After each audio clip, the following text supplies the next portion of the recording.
जी और जख्म पैदा लगा ठीक कर दे।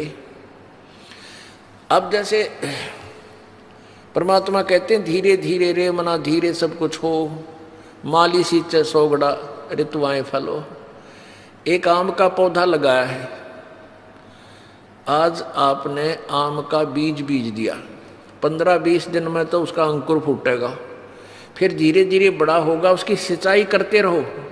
कहते हैं एक आम के पेड़ को परिपक्व करने के लिए सैकड़ों घड़े पानी डालता है माली, तब जाकर वो पेड़ बनता है। और जब पेड़ बन जाता है समय आने पर ही उसको फल लगेगा।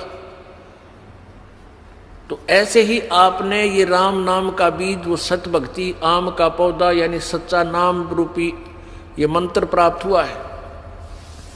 इसके विषय में आप समझ लीजिए कि धीरे धीरे रे मना धीरे सब कुछ हो, और माली सींचे सोगड़ा फल ऋतुआएं फल हो। इतना विश्वास रखना इस मालिक पर, क्योंकि इस दास का बहुत ही इस परमात्मा का के विषय में बहुत ही अच्छा अनुभव है। और कोई उद्देश्य नहीं आपको मिसगाइड करने का, केवल सच्ची सच्ची बताने का मेरा फर्ज है। एक भी बात में फर्क नहीं पाओगा, लेकिन समय लगेगा आपके लिए वो सिद्ध होने में। अब एक समय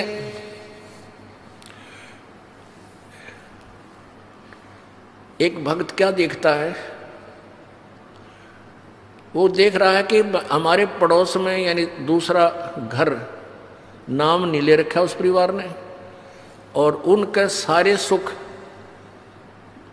यानी उसके बच्चे भी अच्छे पढ़ गए, नौकरी लग गई, लड़कियां भी अच्छी जगह ब्याही गई, खूब संतान भी है, पैसा भी है, कार भी है, और वो भक्त ने नाम भी ले रखा है। और 1 वर्ष 2 वर्ष 3 वर्ष हो भी चुके हैं। अब वो क्या देखता है कि भी हमने नाम भी ले रखा है और फिर भी छोटी मोटी कोई हानि लाभ हमें होता ही रहता है, और ये कुछ भी नाम भी नहीं लेते, ना ले रहे ना दान करते हैं, सारा दिन ताश खेलते हैं, शराब पीते हैं, टीवी इनका फुल स्पीड पर चलता है, सारे गाने गुने सुनते हैं, सारे ठाठ इनके। पुण्यात्माओं, अब जैसे जिनके पिछले जो संस्कार हैं, पुण्य हैं, पिछले जन्म में कभी उन्होंने अच्छे कर्म किए हुए, शुभ कर्म किए हैं, वो परमात्मा ने उनके प्रारब्ध में लिख दिए। अब वो उस जीवन में सारे ही प्राप्त करेंगे, और उनको वो किसी तरह बर्बाद करो, चाहे कुछ भी, चाहे डाके मारो, चोरी करो, लूटो खसोटो, शराब पियो, कितनी बकवाद करो, उनका पिछला जब तक पुण्य चलेगा तब तक उनको कोई आपत्ति नहीं आएगी। और जब वो पुण्य समाप्त हो जाएगा तो वो बैटरी डिस्चार्ज होगी उनकी, और ऐसी होगी कि याद रखेंगे। हमने बहुत से ऐसे घर देखे जो कति 1 नंबर पर दिखा करते, आज उनका सर्वनाश हो गया। कारण यही था कि उन्होंने आगे उस पिछले पुण्य चल रहे थे। जैसे एक बैटरी होती है इन्वर्टर की बैटरी को चार्ज कर दिया गया, चार्जर भी हटा दिया और फिर भी वो काम कर रही है, बल्ब भी जला रही है, पंखे भी चला रही है, लेकिन जब वो उसका अक्षमता समाप्त हो जाएगी, एकदम सर्व लाभ बंद हो जाएंगे। अब वो भक्त जो ये देख रहा है कि मैं भक्ति भी कर रहा हूं और फिर भी मेरे ऊपर कुछ ना कुछ ठूठा होती रहती है, तो पुण्यात्माओं, उस जो पड़ोसी को तू देख रहा था उसके पिछले पुण्य हैं और तेरे पिछले पुण्य नहीं है, और तेरे ऊपर वरदान समझो कि तेरे ऊपर आपत्ति आई और आपने परमात्मा की चाह बनी। और दुर्भाग्य उन आज झूठे सुख में सुखी उन प्राणियों का जो पिछले पुण्य से वो सुखी महसूस होते हैं, वो भगवान की चाह नहीं कर रहे, उनका दुर्भाग्य है। आपके लिए अभी आपके लिए जो है वरदान बन गया आपका दुख, कि उस दुख के कारण आपने परमात्मा की खोज करनी शुरू की और आपको रास्ता मिल गया। अब आपने चार्जर लगा दिया, आपकी पिछले जन्म की बैटरी चार्ज नहीं थी, वो पुण्य नहीं थे। अब आपने ये नाम रूपी चार्जर गुरुजी से उपदेश लेकर ये दोबारा कनेक्शन जोड़ दिया, वो चार्जर लग गया, आपकी बैटरी चार्ज होनी प्रारंभ होगी और उनकी डिस्चार्ज हो रही है। फिर देखना कुछ समय के बाद देखना दोनों का डिफरेंस क्या होगा। वो तो सर्वनाश को प्राप्त होंगे, तेरे घर में न्यारी बरकत होंगी, दुनिया देखा करेगी। ओहो, इतना सुख, ऐसी सुविधाएं। एक भक्त सत्संग में जा रहा था। परमेश्वर कबीर जी रह कर आते रहते हैं रूपांतर करके समय समय पर, और भक्ति की स्थिति को बनाए रखते हैं। और काल ये चाहता है कि भक्त नास्तिक, सभी मानो नास्तिक हो जाएं, इनको ऐसा उल्टा ज्ञान दिवा दूं, ये साधना करें, इनसे कुछ लाभ मिला नहीं, और ये भूल जाए भगवान को। क्योंकि जो आस्तिक हैं वो भगवान की चाह में कहीं ना कहीं भटकते रहते हैं, और उनको भटकने वालों को परमात्मा किसी ना किसी तरीके से अपनी शरण में ग्रहण कर ही लेता है। इसलिए परमात्मा रह कर आते हैं कबीर जी, और कहीं गुप्त रूप से कोई साधु संत का रूप धारण करके किसी नगरी में 10-5 वर्ष रह गए, किसी में 2 वर्ष रह गए, तो उनको बहुत सा लाभ दे जाते हैं और भगवान की स्थिति को पुनः स्थापित कर जाते हैं। तो कबीर परमेश्वर जी का एक, अब हम संत कहेंगे, वो थे मालिक ही, क्योंकि प्रारब्ध में परिवर्तन कबीर जी के अतिरिक्त कोई कर ही नहीं सकता, या उसका कोई कृपा पात्र संत वो परमात्मा ही भेजता है। तो ऐसे एक परमेश्वर कबीर जी के सत्संग में एक भगत जाया करता था। उसकी पत्नी ने उपदेश नहीं ले रखा था, वह विरोध करती थी, वो अन्य पूजाएं ही किया करती थी। उसकी पत्नी ने बताया था, उसकी पत्नी इन ज्योतिष वालों पर बड़ा विश्वास रखती थी। वो अपने पति की जन्म पत्री को लेकर एक ज्योतिषी के पास गई, भविष्यवक्ता के पास। उसने उसकी जन्म पत्री देखकर बताया कि तेरे पति की आयु इतने वर्ष है। उसने बहुत जंतर मंत्र भी करवाए कि मेरे पति की आयु बढ़ जाए, ये हो जाए। अब क्या था, अब वो चिंतित होगी कि भी मेरे पति की आयु इतनी है, और वो अपने पति को कहती कि तू ऐसे कर, वहां मेरे उसके पास चल, आप पर आपत्ति आने वाली है। वो कहने लगा मैं नहीं जा सकता कहीं भी, मुझे ज्ञान ऐसा प्राप्त हो गया, मेरे गुरुदेव के अतिरिक्त मेरी आपत्ति को आओ भी गी तो टालनिया नहीं। उसने ये ना बताई कि तेरी मृत्यु होगी, कदे चिंतित हो जावे, और आप दुखी रहा करती थी। अब उस ज्योतिष जिसने ये बताया था, उसने सारे जंतर मंत्र कर लिए, लेकिन कोई परिवर्तन उससे नहीं हुआ। उसने कहा कि बहन अब मेरे बस से बाहर की बात है, तेरे पति की रक्षा करना। वो एक पुण्य आत्मा था। देखो ये जो जन्म पत्रियां हैं, हस्तरेखाएं हैं, ये प्रभु द्वारा लिखे गए कोड वर्डों में हमारे भविष्य है, हमारा प्रारब्ध है। इसको जानने वाला बता तो देगा कि तेरे घर में ऐसा होगा, तेरे इस दिन वर्ष के बाद तेरी मृत्यु होगी, पक्की होगी, और हो जाती है। और कबीर परमेश्वर की कृपा से इस दास की शरण में आने के बाद आपको कोई ये कह दे तुम्हारी इस दिन मृत्यु होगी, और यहाँ का नाम ले लेना फिर नहीं होगी, वो एक्सटेंड होगी। ये वो परमात्मा जो आपकी आयु बढ़ा देता है। तो वो भक्त सत्संग में जा रहा था।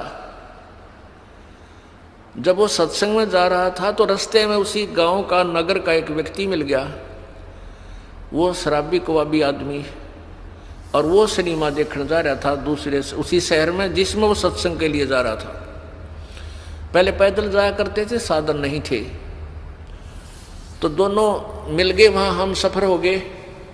एक दूसरे ने पूछा तुम कहाँ जा रहा है, वो कहने लगा मैं सत्संग में जा रहा हूँ। दूसरा बोला तू कहाँ से, पूछा तो कहाँ जा रहा है, मैं सिनेमा देखने जा रहा हूँ, और वहाँ शहर से शराब लाऊंगा, और वहाँ घूटी ला के फिर फिल्म देख के फिर आऊँगा। तो उस भगत से वो कहने लगा, वो शराबी, कि क्या रखा है तेरे सत्संग में, कुछ ना रखा वहाँ पर, ये तो मूर्ख बना रखे हो तुम इन संतों ने। आजा, खान पीन की उम्र है, आ चल मेरे साथ, सिनेमा देखेंगे, फिल्म देखेंगे, गुटी लावांगे, होटल में रोटी खावांगे। भक्त ने बोला बस भाई हम तो सत्संग में जाएंगे। काफी बात चलती रही, कहता रहा कुछ ना दे रहा भाई, देख हमारे ठाठ देख ले, और कुछ ये सब बकवादे हैं, ये उम्र कौन सी भक्ति करने की है, तो जवान पड़ा है, बुढ़ापे में देख लिए। पर वो नहीं माना भक्त। तो उधर चलते चलते वो रास्ते में उन्होंने पेशाब करने की इच्छा होगी दोनों को, एक राइट साइड में रास्ते से पेशाब करने चलेगा, एक लेफ्ट साइड में। जो शराबी कवाबी था वो पेशाब करने गया, तो वहां क्या देखा, उसने देखा कि वर्षा हो चुकी थी, वर्षा के बाद कुछ मिट्टी हटके एक मटका था घड़ा छोटा सा, और उसमें देखा झांक के हाथ हटा हटू के मिट्टी, तो उसमें सोने की ईंटें मिली, छोटी छोटी ईंटें होती थी 100-100 ग्राम की सोने की ईंटें, पहले छोटी ईंटें होती थी, वो 4-5 मिल गई उसने, यानी 4-5 का मतलब आधा किलो सोना, किलो आधा किलो सोना। आज तो बहुत महंगा है, उस समय सस्ता होते हुए भी कीमत बहुत थी उसकी। वो वापस आया जो लफंडर था, और उधर से भगत आया। भगत ने कहने लगा, देख भाई आप तो रोज भक्ति करते हो, सत्संग में जाता है, और मैं कद्य भक्ति नहीं करता, ना भगवान भजता, सारा दिन मौज मस्ती मारता हूँ, देख मेरे को ये 4-5 सोने की ईंटें मिली, आजा दिखाऊंगा कहाँ मिली। वो देखा वहां पर वो मटका की इसमें मिली। अब काल तो पूरा जाट डाला है अपने भगत पे, परमात्मा के भगत पे किसी तरह भक्ति छोड़ दे। फिर वो कहने लगा, देख ले तो मान जा निकम्मे, आजा मेरी गेला गुटी छुटी लावांगे, चाल सैर सपट्टे करांगे। उस भगत के दिल में थोड़ा सा कच्चापन आ गया, थोड़ा सा, और वो चलते चलते क्या था, चल रहे थे और रास्ते में उसके पैर में कांटा लग गया। ये बातें क्योंकि उसका ध्यान बट गया थोड़ा सा, वो कांटा लग गया और कांटा लाग के अंदर ही टूट गया। अब उसने सोची, वो कह रहा देख अब क्या करी रक्षा तेरे गुरु जी ने, यू कांटा भी लग गया तेरे। कहने का भाव है कि काल ने अपने पूरी जाल डाला, लेकिन वो भक्त टस से मस लिया। उसने सोचा भाई गुरु जी से आज या फाइनल बात पूछूंगा मैं, या तो बहुत उल्ट से बात होगी, भाई मैं भक्ति भी कर रहा हूँ, आप पर समर्पण भी हूँ, और मेरे ऊपर मैं घर में कोई बरकत सी भी ना दिखती, और ये सारे उल्टे काम कर रहे, देख ने सोना भी मिल गया निकम्मे ने, और भाई सारे ठाठ कर रहा। तो ये मन में सोच के गुरु जी के पास आ गया। अब गुरु जी ने पूछा, बेटा क्या बात है, बहुत उदास नजर आ रहा है। वो कहने लगा, गुरुदेव वैसे तो आपके दास को आपके ज्ञान में कोई त्रुटि नजर नहीं आती, हो सकता है मुझ दास में कोई त्रुटि हो जिस कारण से मैं आपसे लाभ प्राप्त नहीं कर पा रहा। प्रभु वो सारी कहानी बताई कि परमात्मा एक नंबर का निकम्मा आदमी हमारे गाँव का, दारू वो पीवा, बकवाद सारी करे, फिल्म देखा, वो मैंने रास्ते में मिल गया, और उसको रास्ते में एक सोने की 4-5 ईंटें मिली, आधा किलो सोना, और मेरे पैर में कांटा लग गया। उसने मुझे बहुत डगमग करने की चेष्टा की, गुरुदेव हम भी जीव हैं, मेरे भी मन में थोड़ा सा खोट पैदा हो गया, मुझ पापी पर रक्षा दया करो दाता, ये क्या कारण है। तब उसने बताया, बेटा आज तेरी मृत्यु होनी थी, आज के बाद तेरा जीवन नहीं था, और वो निकम्मा अपना पिछली बैटरी चार्ज कर रहा था, वो अब खर्च रहा है, बर्बाद कर रहा है, उसके पास भविष्य में कुछ नहीं होगा। बेटा तेरी उम्र बढ़ गई, तेरे आज फाइनल तेरी फैसला था। आज कहते हैं द्वार धनी के पड़ा रहे, धक्के धनी के खा, और 100 काल जखजोल ही पर द्वार छोड़ नहीं जा। आज जब तू डगमग हो जाता, तेरी शाम पूरी नहीं होती, तू खत्म हो जाना था। आज तू पड़ा रहा, सच्चे दिल से लगा रहा, तो तू बच गया।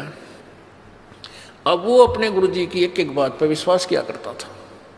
वापस आ गया घर ने, काटा कूटा वहां कटवा दिया, भगतान निकाल दिया। अपनी पत्नी से आके कहने लगा कि आज मेरे गुरुदेव ने ये बताया कि आज मेरी मृत्यु होनी थी, और गुरुजी की भक्ति से, उसके नाम से, उनके आशीर्वाद से आज मेरा जीवन बच गया। उसकी पत्नी ने उसी समय उसको कहा कि सचमुच तेरे गुरुजी पूर्ण परमात्मा है, वो जन्म पत्री ले रही थी कि लेकिन मैंने दिखाई थी एक जन्म पत्री कि इस वर्ष में तेरी मृत्यु थी। और मैंने सारे जंतर मंतर करवा लिए थे, उस मेरे जिसके पास मैं जाती थी उसने लास्ट में हाथ खड़ा कर दिया था कि मेरे बस की बात नहीं तेरे पति को बचाने की। और मैं बहुत चिंतित थी, रोया करती भगवान पड़का भगवान के आगे। तो उसकी पत्नी ने भी उपदेश लिया और वो बालक का फिर उन बच्चों का पूर्व अच्छा जीवन रहा, काफ़ी लंबी आयु उसको प्राप्त हुई। तो इस प्रकार हमने अपने परमात्मा के ज्ञान पर ये विश्वास रखना पड़ेगा। इसमें थोड़ा धीरज धैर्य की आवश्यकता है, जल्दी